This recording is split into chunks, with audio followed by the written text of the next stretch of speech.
Hanap nyo ba yung mga detergent na maganda para sa damit ng mga baby ninyo? Ito po ang mai-recommend ko. Ito siya. Kararating lang po itong order namin. Matagal na 1 year na itong gamit namin. 1.5 year na. Itong gamit namin detergent para sa damit ng baby natin. So, ito po ang marirecommend ko. Maganda po siya. Alam niyo ba kung bakit?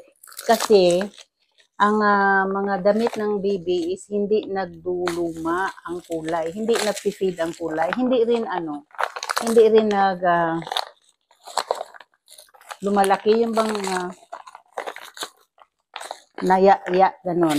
So kaya palagi namin itong ginagamit kasi hindi lumalaki yung damit at saka hindi din nagfi-fade ang kulay. Maganda pa rin ang kulay. And then, ang maganda pa rin dito is malambot ang damit ng baby. Malambot na malambot. And then, mabango siya na katamtaman lang po ang bango na hindi masyadong mabango. Katamtaman lang po. Ayan. So, ito po siya from Unilove. Ayan. So, 1.5 year na po namin gamit ito. Laundry, Unilove Natural Care Laundry Detergent para sa baby. Okay?